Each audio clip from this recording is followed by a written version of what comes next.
John chapter 14.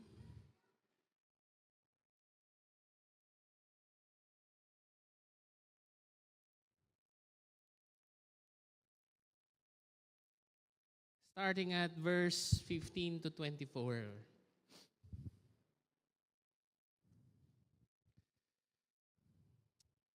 Let's read it with reverence. Verse 15.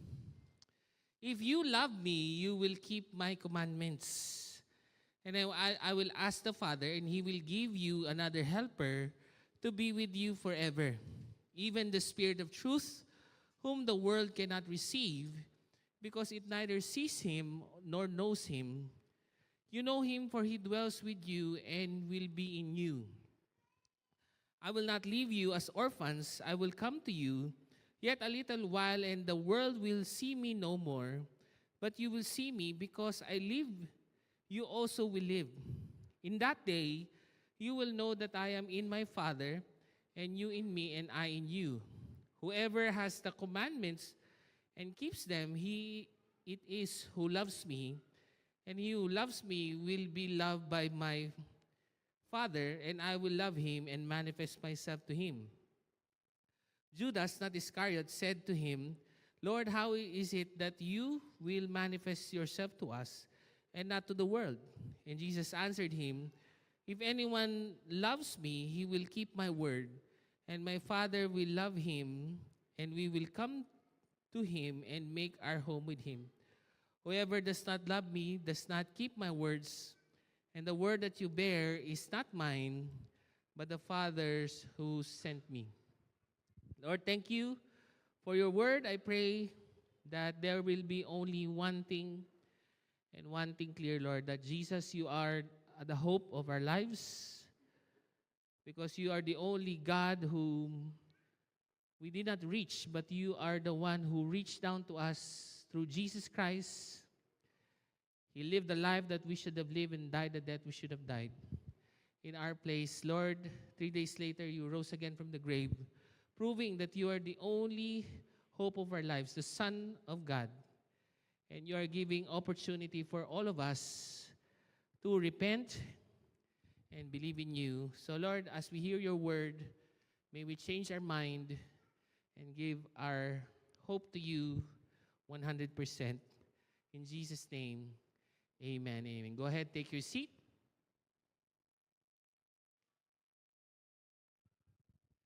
So,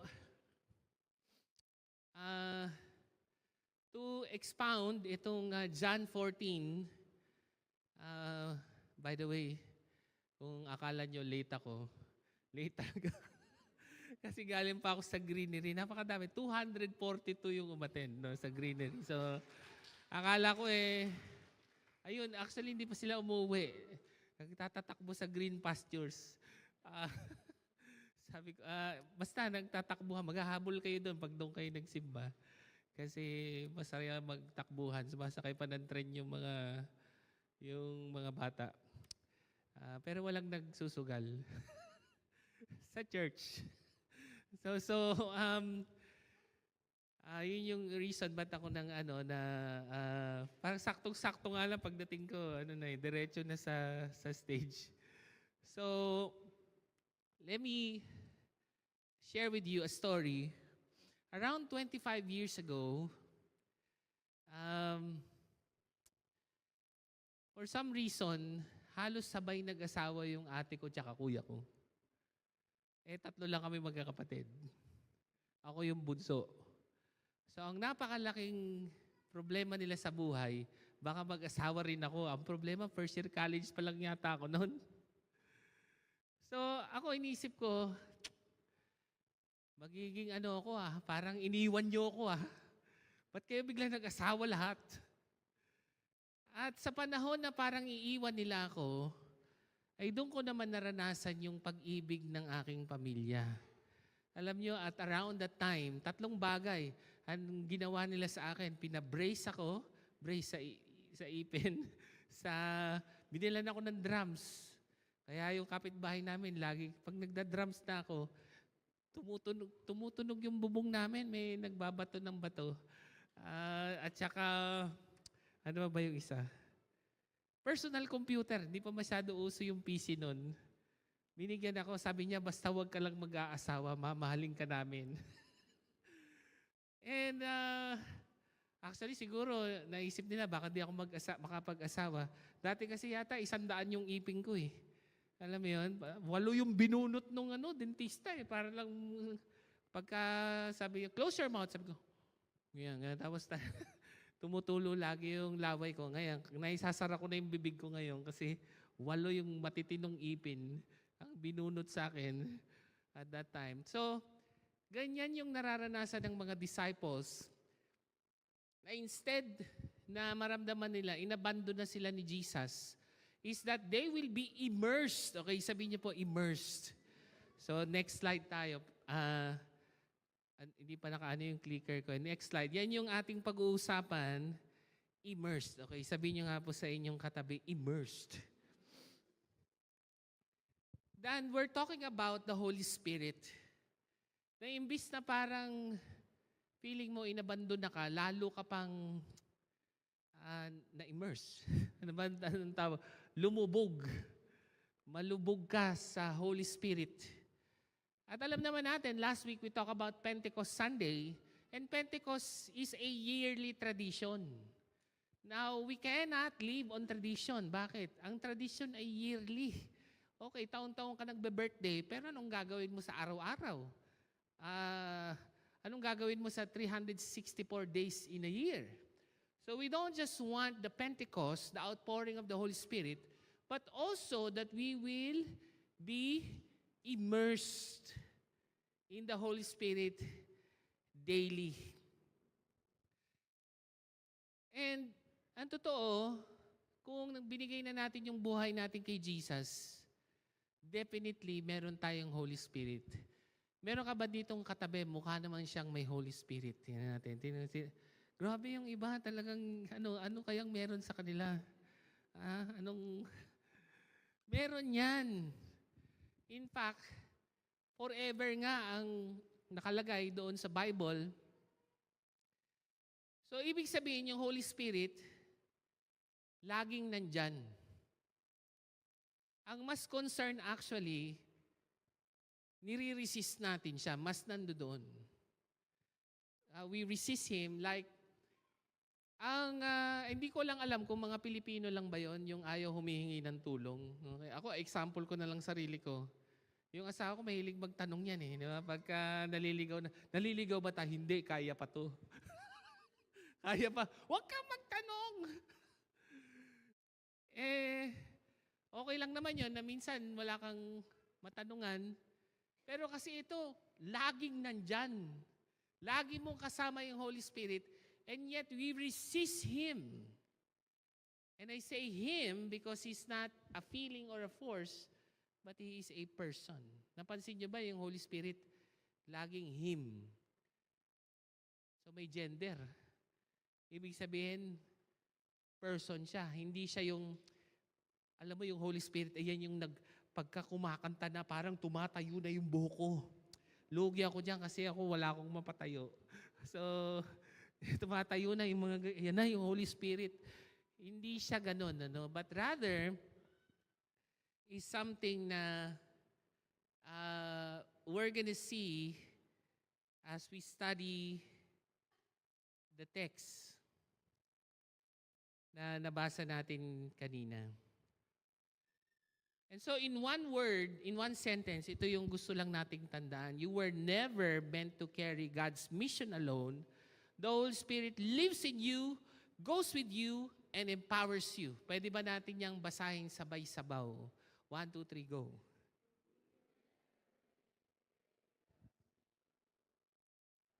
Spirit lives in you, goes with you, and empowers you.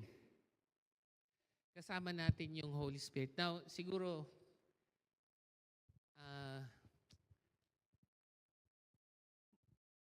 ito lang madalas kapag tayo ay sumusunod sa Holy Spirit, feeling natin mag-isa tayo. Pagka kumukuha ka ng mali-maleta sa Senado, marami kang kasama. Okay? So, ayun ang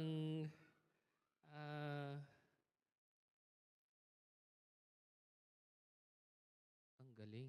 Okay, very good. Okay, so you were never meant to carry God's mission alone. The Holy Spirit lives in you. Gumagana na yung ballpen ko.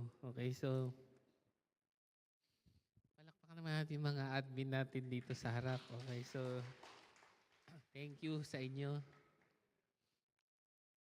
Ito lang. Sana magets nyo to. Alam mo, pag mayroong pinapagawa yung Holy Spirit sa akin, madalas na de-depress muna ako. Hindi naman clinical na depression. Yung para bang hirap-hirap naman ito. Nag-greenery na nga ako, magsi-6 p.m. pa ako. Yung ganon. Pero how many of you believe na, okay, may magandang ginawa si Lord sa greenery, but how many of you believe marami rin gagawing maganda si Lord dito sa lugar? Ama, balakpakan naman natin si Lord. No? So, kaya nga tuwan-tuwa ako kasi akala ko, wala na nga atin kasi 242 yung nandun eh. Saan kayo galing? Dapat pala pinapaalis yung mga tao sa 4 para dumami-dami dito sa 6. So, kita nyo, no? Discourage ako. Ayaw gumana yung ballpen ko. Pero kasama ko ang Holy Spirit. Kasama ko rin yung mga admin. Kanina nga si Jai, ang haba na ng prayer niya. Kala nyo lang napaka-prayerful niya. Pero hinahabaan niya talaga. Kasi nasa green pastures pa ako. Tapos si music team, palakpakan naman natin yung music team, di ba?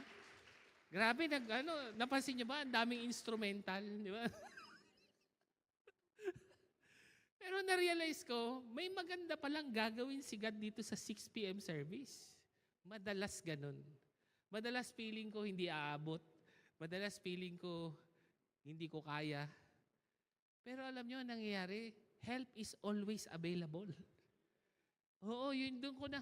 Kasi hindi ka na mahingi ng tulong pag kaya mo. Kaya pag gusto mo talaga sumunod kay Lord, mas malamang madidepress ka eh. Kasi hirap pala nito. Pupunta tayo Samar. Bakit?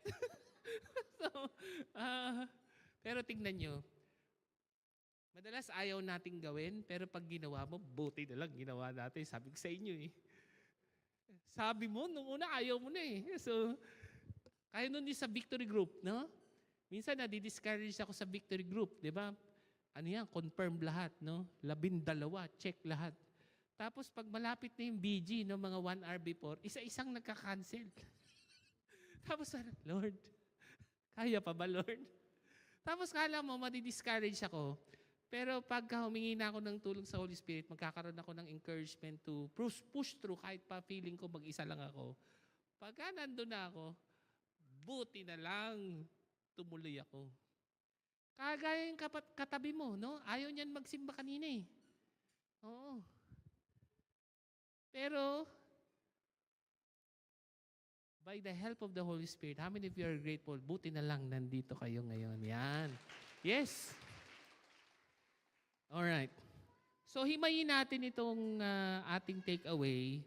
Sabi niya, if you love me, you will keep my commandments. Now, bakit ba importante yung keep? Sabihin niyo po, keep. Kasi nga, itong John 14, si Jesus ay namamaalam na. Imaginein mo, kung namamaalam ka na, kasi sinumbong na siya ni Judas, hinudas na siya. At inaantay na lang na siya isunduin ng yung mga kasama ni Judas to bring him over to be crucified. So can you imagine, ang iniisip ng mga disciples, hala, iiwan niya na tayo. So ang major concern is, paano ba natin makikip yung presence ni Jesus? Okay, isang example na dyan. Siyempre, pag Sunday, dito damang-dama mo yung presence ni Jesus. Alam niyo kung anong mas major concern? Pag Monday. Kasi parang, how do we keep the presence of Jesus na hindi tayo parang inabandona? And He said, obey my commands. Na yung kanyang mga pinapagawa, pag ginagawa natin, ay parang kasama na rin natin siya. And the concern is actually love. Sabihin nyo nga po, love. Pag ibig sabihin ng love is, hindi po to salvation by works. Ibig sabihin, kaya ako sinusunod, Yung mga sinabi ni Jesus, kasi mahal ko siya at gusto ko siyang makasama. Yung presensya niya. Hindi ito rules. So example, no? Yung mga ayaw ng asawa ko, hindi ko yung ginagawa. Hindi dahil pinagbabawalan niya ako. Pero dahil mas gusto ko siyang makasama. Ang totoo, yung Holy Spirit, di naman niya nang iiwan. Kaya lang kasi, pag lagi mo siyang tinataboy, parang malungkot kayo, di ba? Magkasama kayo, pero parang hindi kayo close. So close, and yet so far. Example, yung asawa ko, gustong-gusto ko i-kiss yun eh. Bakit naman? Pero alam mo, nung dati, siguro masyado pang mabango yung pagkatao ko dati. Ngayon kasi parang, ayoko. Alam mo yun, parang, ako gusto ko siyang i-kiss, pero madalas ayaw niya. Parang sabi ko, ayoko na nga. Parang ganun. No? Si Lord, gusto kanyang kasama. Tara, mag-church tayo. Pero sa iba na punta, tara, VG tayo. Ayaw. So si Lord, kasama mo siya lagi, pero parang ayaw mo siyang sundin. Nandyan pa rin siya, pero parang hindi mo siya na-experience. Para kayong magkasama, pero para kayong magkagalit. Kaya, love yung dahilan. Kasi ang goal is to be immersed in the presence of Jesus, even in the power of the Holy Spirit. Malaki ang kinalaman ng word ni God dyan. And I will ask the Father, and He will give you another helper that will be with you forever. Sabihin niyo po, forever. Tingnan niyo, forever talaga. So si Jesus nga, nakasama ng mga disciples 3 years in the flesh. Pero yung Holy Spirit will be with us forever. At sabi niya, and I will ask the Father, so si Jesus daw, pag sinunod mo si Jesus, sabi niya, pwede mong hingin sa akin, na hingin ko sa Ama, at magbibigay siya ng another helper. Now, medyo explain lang natin to ng konti, no? Sabihin niyo po, another. Another, no? So, sa ibang translation yan, advocate yung helper. So si Jesus is also called an advocate. So he's the first helper, si Jesus. But there is actually another helper. So yung another, dalawa yung Greek word na usually ginagamit. Hetero, di ba? Heterosexual. Another of a different kind. Yung allos is another of the same kind. Guess what? Kung anong ginamit na Greek word sa another? Another of the same kind. Na yung Holy Spirit daw ay kamukhang-kamukha ni Jesus. Ang pinagkaiba, ito forever at lagi mananahan sa'yo. Now, bakit kailangang si Jesus ang humingi sa Ama para ipadala yung another helper to be with us forever? Now, ang tanong ko, sino sa inyo gusto nyo ng malinis na bahay? Yan, okay. Grabe, oh. At dahil nagtaas ka ng kamay, mag-vacuum ka mamaya. Okay, so... Sino sa inyo gusto nyo tumira sa maduming bahay? Wala, no? Kayo nga ayaw nyo ng madumi. Tapos hihingin pa natin na magmanahan ng Diyos sa buhay natin. Ako, sigurado ko hindi malinis yung buhay ko. Tapos, iimbitahin. Di ba pag kaya nag-imbita, punta ka sa bahay. Kaya lang madumi, ha? Hindi lang nakapaglinis, di ba? Hindi naman tinatanong, pero sabi, hindi daw nakapaglinis kagad. So, medyo busy eh. So, kasi nga, parang issue yung, okay, iniimbita mo siya, pero madumi. Eh, imagine niyo na lang kung yung Holy Spirit ang iniimbitahan natin. Yung Holy Spirit ba, malinis o madumi? Malinis. Holy nga eh. Dapat dirty spirit yon. Holy Spirit, tas sabi mo, manahang ka sa akin. So bakit si Jesus ang nanghihingi? Sabi niya, okay, magdasal ka sa akin at si Jesus hihingi sa Ama para bigyan ka ng another helper. Ano bang ginagawa ni Jesus? Hindi ba dahil sa ginawa ni Jesus, siya ang naglilinis sa ating mga kasalanan. Ganun pala magdasal, na-realize ko. Kung minsan hindi mo na maranasan yung Holy Spirit, Lord Jesus, pakalinisin mo nga po yung buhay ko. At pwede po bang hingin mo sa ating Diyos Ama, siya manghingi. Kasi pag humingi ka, ibibigay sa'yo, marumi naman. So, paano mananahan? At pwede siyang forever. Bakit? Si Jesus yung kanyang ginawa sa krus is forever na paglilinis ng ating mga kasalanan. Alam nyo ba na ibang-iba yan sa Old Testament? Remember, si King Saul, kung natatandaan nyo pa sa 1 Kings, di ba sabi, the Holy Spirit was with him. Tapos, nung hindi na siya sumusunod kay God, the Holy Spirit left him. Nakakatakot, ano? Grabe, iniwan. Wow. Iwan ka na lang ng jowa mo, wag na lang yung Holy Spirit, di ba? Di ba? Kaya lang, si Samson, di ba? Si Samson, di ba, nung ano siya, hinati niya yung dagat. Mali. Okay.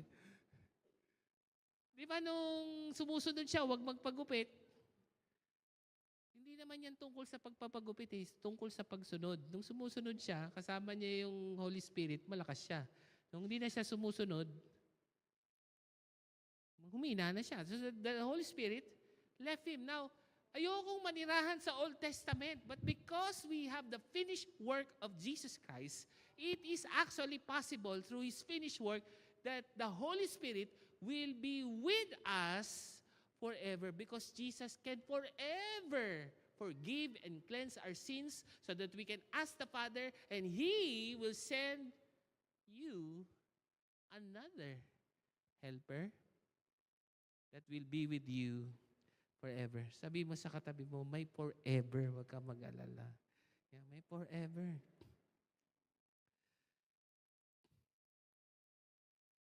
Bakit po mahalaga itong forever?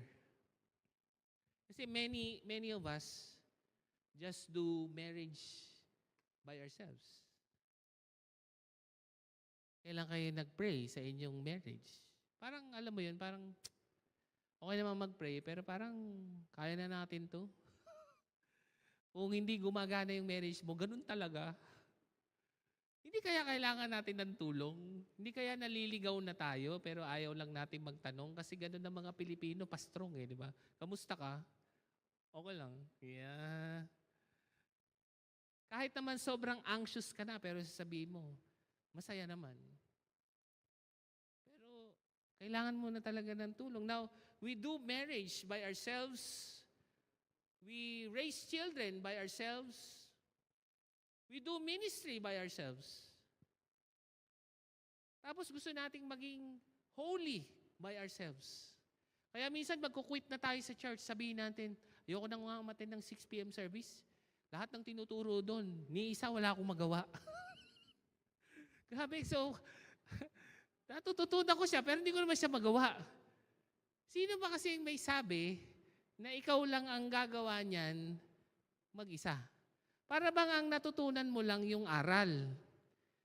Pero naiiwan mo yung presensya na tutulong sa'yo para magawa yung aral na yan. Para tayong ulila, no? Para tayong walang kasama. But because the Holy Spirit will be with us forever, the Holy Spirit will not quit on you. Grabe, no? The Holy Spirit will not abandon you. The Holy Spirit will not move out. Even when you struggle, you fail, you stumble, He remains. Ito may example ako. Maganda to. Pakinggan ninyo. Alam niyo yung galing sa patay, di ba? Para hindi ka sundan ng espiritu ng patay. Di ba sabi niya, sorry, hindi ako nakadalaw. Tapos sabi sa'yo, huwag kang mag-alala. Siya na lang dadalaw sa'yo. So, yung iba, ayaw dumiretso sa bahay. Nililigaw muna nila yung masamang espiritu. Magpapagpag. Parang, iisip mo, sinusundan ba kayo ng masamang espiritu? Mas malamang, hindi forever yung mga masasamang espiritu na yan. At kung bakit yung katabi mo ay nandito, hindi naman dahil yan ay pinilit. Mas malamang minsan, napunta siya sa church na to, tinanggap niya si Jesus, ang banal na Espiritu ay sumakanya, kayo'y umuwi sa bahay pero ang Holy Spirit hindi na umalis kahit kailan. Alam niyo yung mga bahay, di ba yung iba, tinan mo yung katabi mo, pag nag-aalala na yan, ang iniisip niya walang tao sa bahay. Andun pa naman yung mali-maleta. Ayaw nating iwan yung bahay natin, no? Pero na-realize ko, because of Jesus Christ, we can ask the Father so that the Holy Spirit will dwell with us, the Holy Spirit will make His home with us. So parang, yung bahay mo, lagi mong iniisip na ayaw mo iwan. Pero ang Holy Spirit, ang bahay mo na hindi ka kailanman iiwan. Kahit saan ka pumunta, dala-dala mo yun. Hindi mo yun naiiwan. Yung bahay mo nga, iniiwan mo, pero yung Holy Spirit ay namamahay sa'yo. Parang, kaya pag pray mo kay Jesus, nalinisin mo yung buhay mo para ito'y maging bahay ng banal na Espiritu. Kasi kung hindi po banal na Espiritu ang nananahan sa atin, malamang inggit. Malamang kawalan ng self-control. Natabunan na kayo ng parcel sa bahay. Tapos lagi na lang gulat, uy, ano yan? Ako ba yan? Siyempre, 40 pesos lang naman di ba? So, the point is, minsan kulang sa self-control. Kasi, ang namamahay na sa atin ay Shopee, TikTok, spirito ng Shopee at TikTok. Pero kapag tayo naging, sabi mo, Lord, patawarin mo ako sa lahat ng parcel na ito. Itatambak ko lang din naman. At pwede ko bang hilingin sa'yo na dahil nilinis mo na ako, hilingin mo ang Ama na muli, dahil malinis na ang aking buhay, ay maging bahay ako ng banal na Espiritu. At pag namahay ang banal na Espiritu sa'yo, anong meron? Self-control. Hindi natin mababago buhay natin Kahit pasigawan mo na yan ng tigilan na yan, kaka-parcel na yan, mamamaos ka lang. Mas malamang ipapadeliver sa Victory. Dito na lang niya kukunin. Nagugulat ako dito ba? Dami nagpapadeliver dito Parang hindi sa akin galing yan. So, ayun. So, He remains in us. Continuing on, sabi ng verse 16, ayan na pala. Even the Spirit of truth, whom the world cannot receive because it neither sees Him nor knows Him. You know Him, for He dwells with you and will be in you. So yung Holy Spirit is the Spirit of truth. Madalas kasi pagka Holy Spirit, parang mystical. Ano kayang gusto ni Lord sa buhay ko? A or B? C or D? Para bang litong-lito tayo, no? Kasi parang iniisip natin, parang spirit of the glass yung Holy Spirit.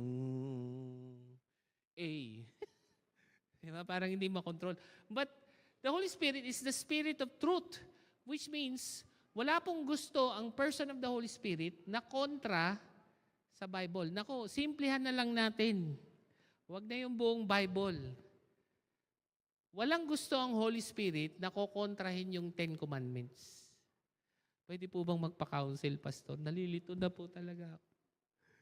Kayo po, sobrang wisdom nyo po, Pastor. Alam nyo, kahit naman gaano karaming wisdom ng isang pastor, kahit pa ikaw ay 79 years old na Pastor, tapos ang miyembro mo 1,000,000 dahil napakagaling mo mag-advise. Kahit naman gaano kagaling na advice yan, simple lang. Pag yan ay against to any of the 10 Commandments, mas malamang ikaw lang yan, hindi yan Holy Spirit. Because He's the Spirit of truth. He's the Spirit of the Word of God. Hindi siya hula-hula.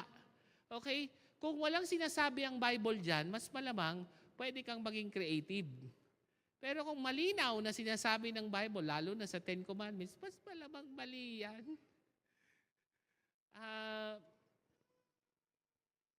And so, hindi po siya feeling, hindi siya energy, He's the Spirit of truth. that it reveals Christ, yung will ni Christ. So therefore, kahit ano man yung feeling mo, ito yata ang pinapagawa sa akin ni Lord ngayon,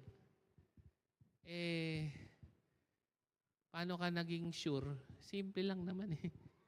Does it make you disobey the Ten Commandments? Yun lang. Para hindi tayo nanghuhula kung ano ba yung will ng Holy Spirit, ano yung hindi. Now, ito na. Siguro ito na yung pinakamahalaga sa mga verse nito. I will not leave you as orphans. I will come to you. So, ibig sabihin, yung gospel pala, tingnan nyo ang gospel, hindi lang basta mapatawad ka sa kasalanan mo. Isa yon. Pero ngayong nilinis na ni Lord ang buhay mo, ano yung kasunod? Na siya, nilinis ang buhay mo para maging bahay ng banal na Espiritu. So, hindi lang siya puro sorry, Lord. Hindi ganun. Okay yun. But there's another thing. Kaya nilinis para siya ay manahan. Kasi kung hindi sila mananahan, di galit ang mananahan, inggit, kawalan ng self-control, kawalan ng vision sa buhay, walang joy sa buhay. Kaya nga, hindi tayo dapat parang ulila. Na parang wala tayong protector, walang provider, that nobody understands, na parang distant si God, wherein actually He is even closer than your breath. Sabi, no? Parang layo-layo ni God, pero ang totoo, mas malapit pa siya kaysa sa asawa mo. Yung asawa mo wala nga yung asawa ko dito eh. Ibig sabihin, naghiwalay din kami. Wala yung mga anak ko. Ibig sabihin, kung meron mang mas close sa atin, Holy Spirit yun. Hindi tayo iniiwan kahit kailan. Mas malamang, di lang natin siya pinapansin. Mas malamang, nire-resist natin siya. Isipin mo kung lagi mo naman siyang kasama, so bakit hindi mo siya maranasan? Nire-resist mo kasi.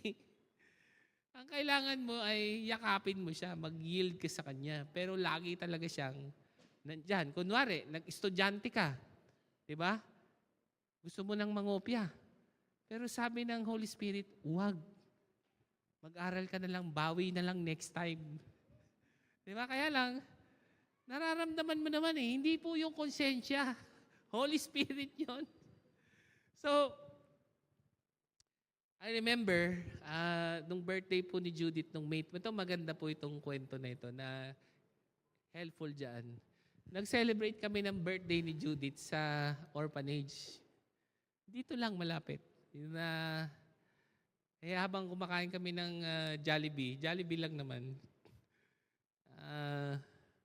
kinamusta ko sila, high and low. Ang kinakamusta ko mga orphan. Sabi ko, kamusta ang high? Masama pala kamustahin itong mga to. Wasak ka pagkatapos. Kasi pagka tinanong mo, ano bang low mo? Sa pagkakatanda ko, 5 years old pa lang daw, iniwan na ako dito. Ilan taon ka na ba? 13. 8 years na. Anong prayer mo? Sana balikan na ako dito. Ang gabi talaga. Ang isip-isip ko, wala sigurong babalik. 8 taon ka na nag-iintay, wala ka talaga magulang. Sa isip ko lang. Hindi, totoo. Yun naman talaga yung reality. Kaya ang problema ko nga, may solusyon ba tayo para sa kanila? Kasi yung iba doon talagang mukhang biktima ng pwedeng na-rape, na unwanted pregnancy, tas hindi kayang buhay, iniwan na lang doon. Puro ganun. Iniisip ko, Lord, hindi kaya ng spaghetti to. Hindi kaya to ba't nagkaganon? Anong solusyon? Anong may offer ng salita ng Diyos para dito? Napakalaking bagay. Dahil meron man kayong mga magulang, I realize, temporary lang naman yan. Gusto ko naman, sana mahaba pa yung mga buhay ng mga magulang ninyo. Sana mga 1,000 years pa. Gusto niyo ba mabuhay mga 1,000 years? Pero darating ang panahon, kahit pa napakabuti ng magulang mo, mawawala rin sila. Ano nung mangyayari sa'yo? Magiging kang ulila. So, ang ultimate na kailangan mo talaga ay magkaroon ka ng makalangit na Ama in the power of the Holy Spirit. Now, ganito yung in-offer ko sa kanila yan. Binasa ko yung mga verse na yan. We ask for forgiveness. Tapos, isa-isa ko silang niyakap. Pero bago ko sila niyakap, spiritual hug. Kasi yung iba, 17 years old na eh. So, sabi ko, huwag ka mag-alala.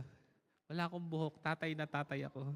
So, tsaka binabantayan naman ako ng mga namamahala. Binibidyohan nga ako eh, kung medyo hindi maganda yung pagkakayakap ko. Hindi, ang point ko lang, wala talaga akong naisip. Talagang iniisip, grabe, talaga bang ulila na lang tong mga to, buong buhay nila? Bakit ganon?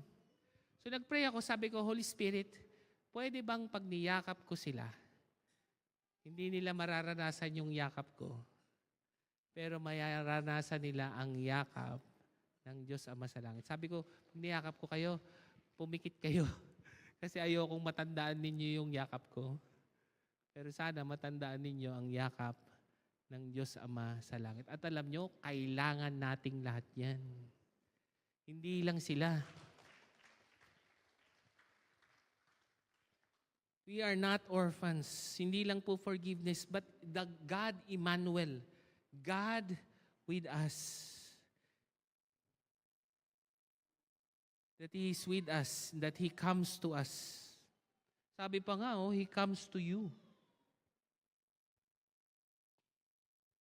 Madalas ang iniisip natin, we come to God. No? But actually, He comes to us. Sino bang bumaba? Si Jesus, di ba? Hindi naman tayong pumunta sa Diyos. Ang Diyos ang pumunta sa atin.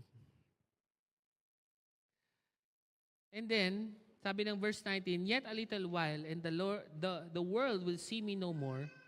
Because I live, you also will live. Ano ibig sabihin yan? Resurrection. Namatay ba si Jesus? Yes. Pero hindi siya nanatiling patay. Ibig sabihin, buhay pa rin siya hanggang ngayon. At buhay siya kasama natin. At hindi yan parang na parang, alam ko naman na siyempre yung mga pumanaw na mahal natin sa buhay, di ba parang sasabihin mo, nasa puso ko pa rin siya. Ang ibig sabihin natin nun, memory. Di ba? Hindi ito memory. Talagang kasama natin siya. Yung mga mahal sa buhay, mas malamang, hindi na talaga natin sila kasama, more on memory. Pero si Jesus kasi, hindi na natiling patay. So, ibig sabihin, hindi siya memory. Kasama mo talaga siya ngayon. Hindi ka nag-iisa. Hindi mo kailangan gawin ang lahat ng ikaw na parang pasan mo ang daigdig. Because Christ lives, we have hope, we have power, we have eternal life. Verse 20, in that day, you will know that I am in my Father, and you in me, and I in you. Yan maganda, no?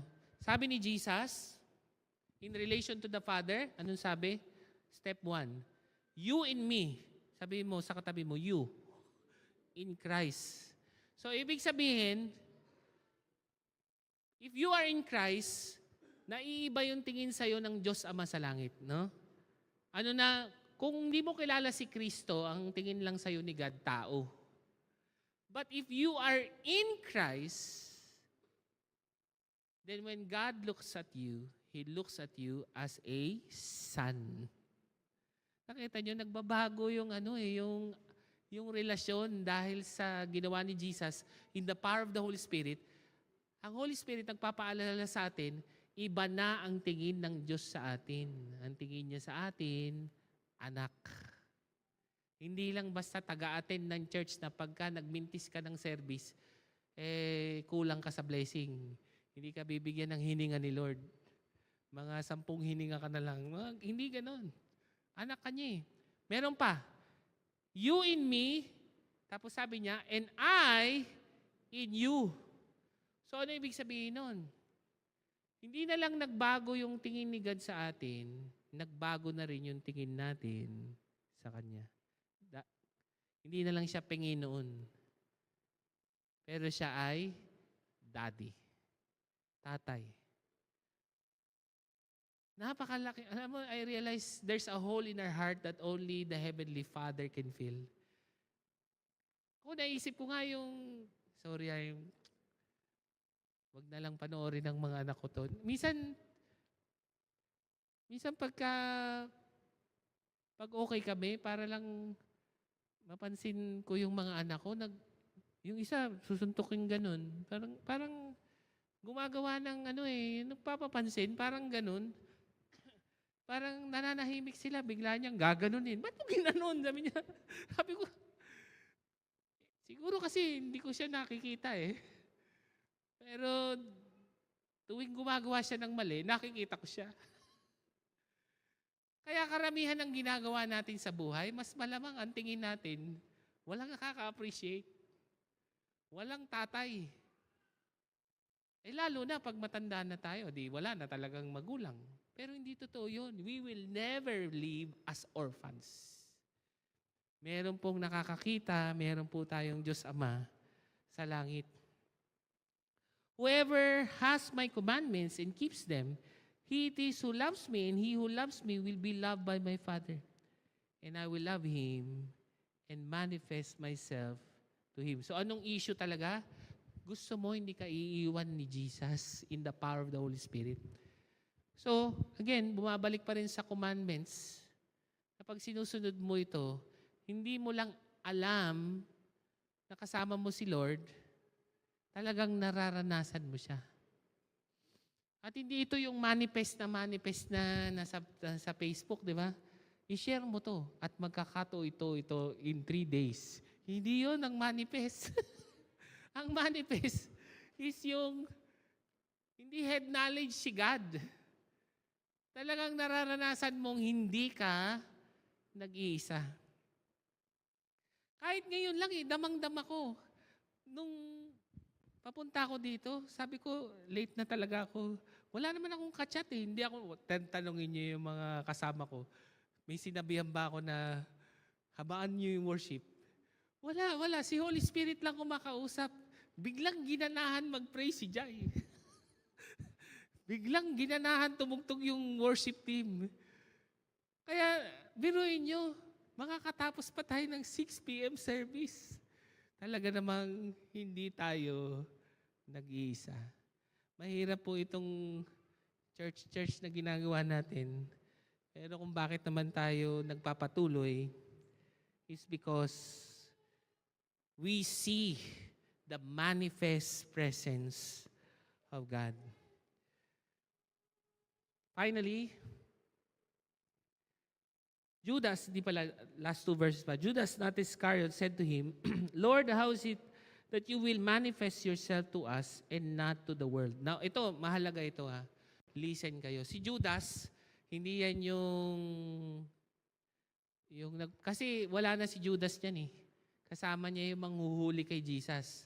So, ibang Judas ito. Ito yung half-brother ni Jesus na sumulat ng Jude. Merong yan, di ba? John Jude Revelation. James John Jude. Siya yan. Si Jude.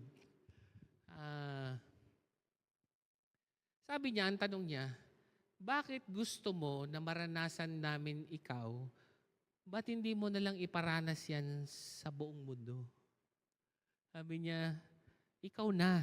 Ito ang madaling solusyon. Kasi hindi naman po political si God. Well, hindi mali, no? Sabi niya, my kingdom is not of this world, which means very fatherly and relational si God. Ano ibig sabihin? Dahil ikaw, naranasan mo yung pag-ibig niya, ikaw ang magre-reflect ng Ama sa iba. Nakuha niyo yun? Kasi po pwede namang mag-livestream si God, no? Magla-livestream na lang siya. Invite everybody, di ba? Tapos 8 billion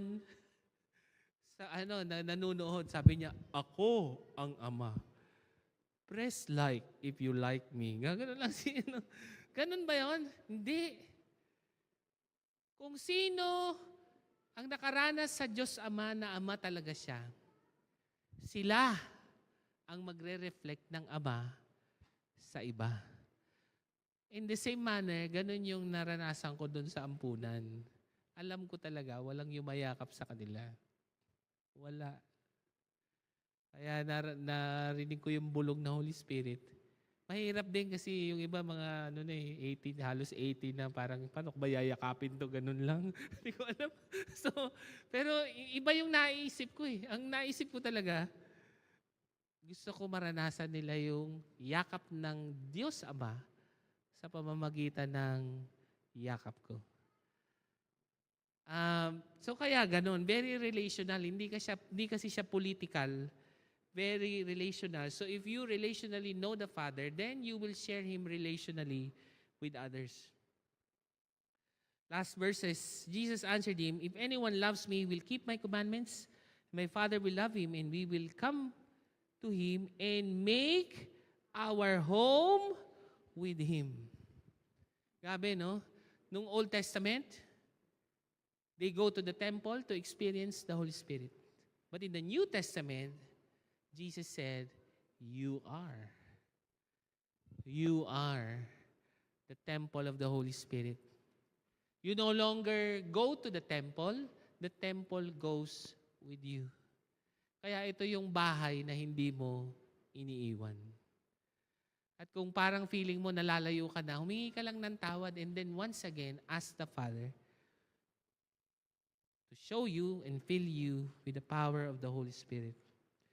Whoever does not love me does not keep my words, and the word that you hear is not mine, but the Father's who sent me. Hindi po siya knowledge, hindi siya, yearly, but even daily following Christ. And as we wind down to a close, ito lang po yung gusto kong maiwan sa ating lahat. At basahin natin.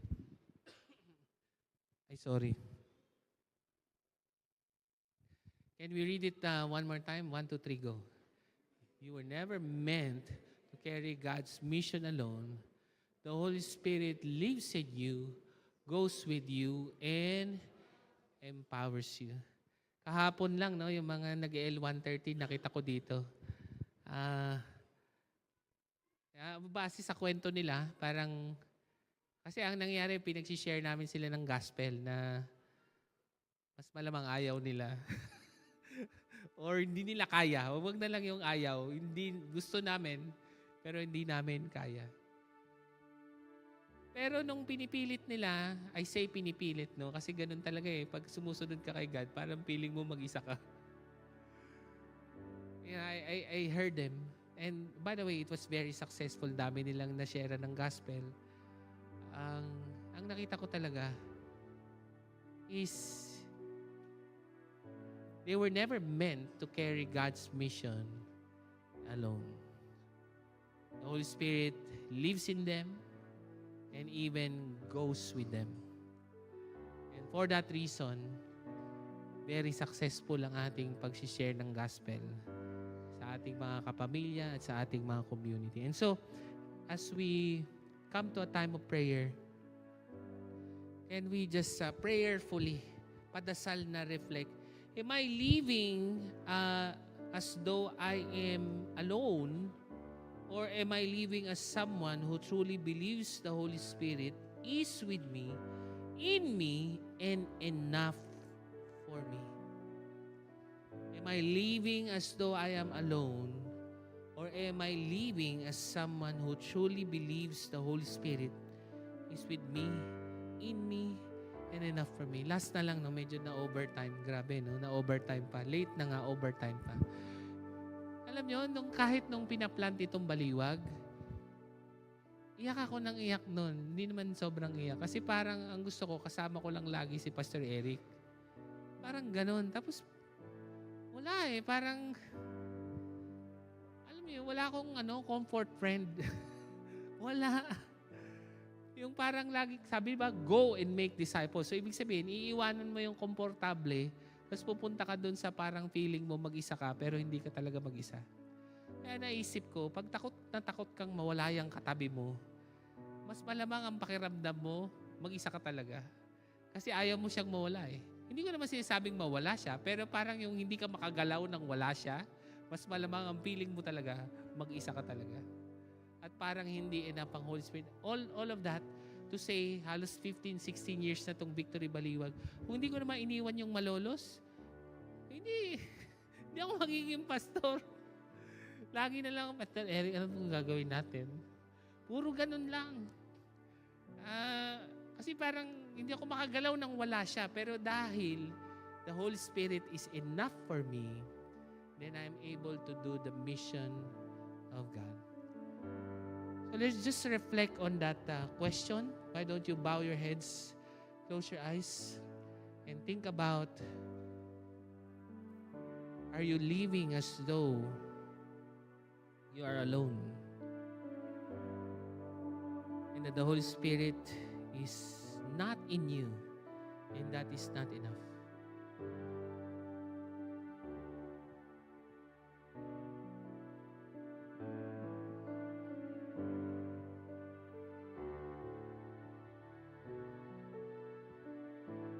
Holy Spirit, patawarin niyo po kami. And like what Jesus said, Lord, pakalinisin mo po ang aming mga buhay sa pamagitan ng pagkamatay ni Jesus sa krus ng Kalbaryo. At dahil pinakalinis mo na ang aming buhay, Jesus, hilingin mo po sa aming makalangit na Ama na padalang kami ng another helper that will be with us forever. Lord, help us not just experience Pentecost, but to be immersed in the person of the Holy Spirit all the days of our life. In Jesus' name we pray. Amen and amen. Let us respond in worship.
Come to our time of communion.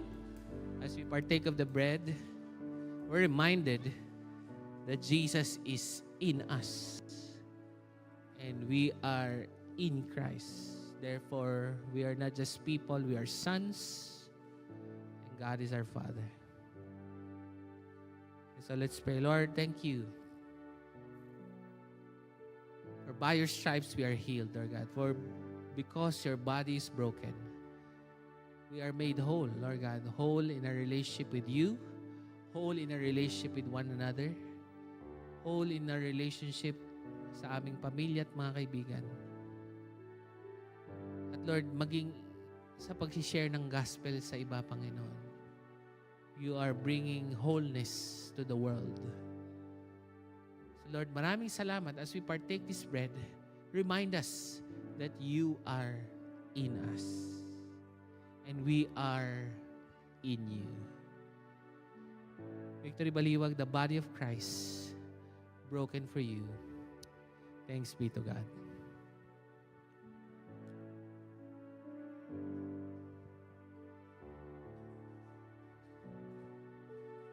Let's raise the cup. Scripture tells us, for without the shedding of blood, there can be no forgiveness of sins. Lord, sa pamagitan ng iyong dumanak na dugo sa krus ng Kalbaryo, alam ko ngayon at magpakailanman, maaari kaming humingi na linisin mo ang aming mga buhay para ito ay maging bahay ng banal na Espiritu. Hindi po ng inggit, hindi po ng kawalan ng self-control, hindi ng galit, hindi yung kawalan ng vision, hindi yung kawalan ng joy ang mananahan sa amin.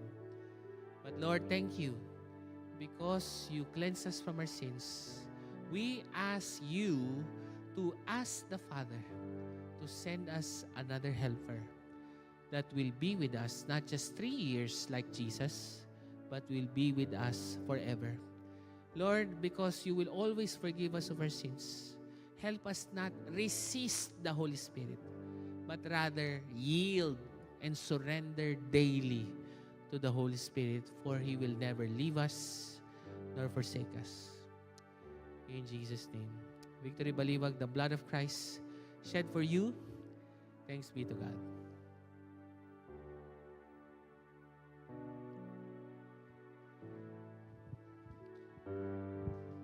Tayo po'y magtapos sa pananalangin. Maaari po ba nating taas ang ating mga kamay? Panginoon, we declare that you are in us. And we are in you, therefore we are not just people, we are children. You are not just God, you are our Heavenly Father. Lord, once again, Lord, alam ko magkakamali pa rin kami, but Lord, di na namin patatagalin. We will always ask Jesus, forgive us our sins.